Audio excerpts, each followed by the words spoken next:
आम्ही इथे सिंहगड पोलीस स्टेशनच्या बाहेर या रात्रीच्या वेळी बसण्याचं कारण इतकंच आहे की मरगळे म्हणून एक व्यक्ती आहे, त्यांचा 30 तारखेला ॲक्सिडेंट झाला, तेही नवले ब्रिजच्या जवळ.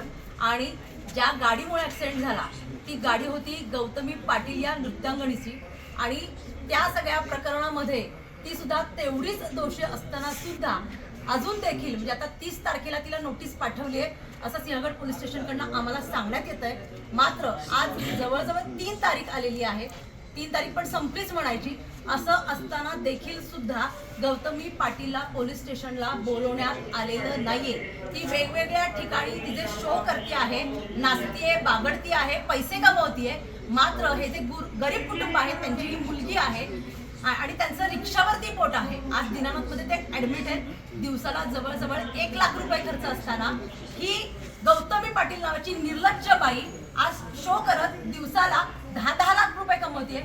मात्र या कुटुंबाच्या संवेदना जाणून घेण्यासाठी सुद्धा तिला वेळ नाहीये आणि पोलिसांना सुद्धा त्यासाठी वेळ नाहीये.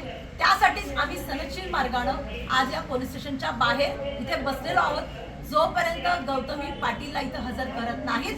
आणि दुसरा अजून एक आमचा पॉइंट असा आहे की अपघात स्थळावरून ज्या क्रेननी ती गाडी नेली तो क्रेनचा चालक मालक जो कोणी आहे तो जोपर्यंत या स्टेशनला आणत नाही तोपर्यंत आम्ही हे पोलीस स्टेशन सोडणार नाही.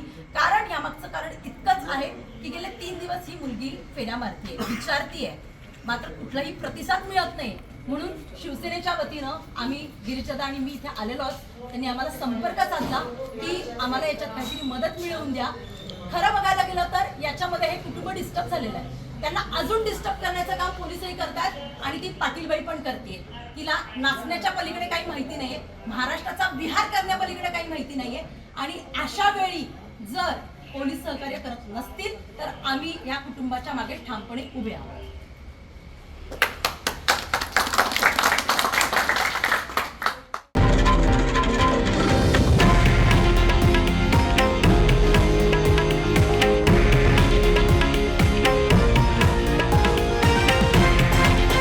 हे आहे देशातील नंबर 1 न्यूज नेटवर्क आणि आपण पाहत आहात TV9 मराठी, एकमेव.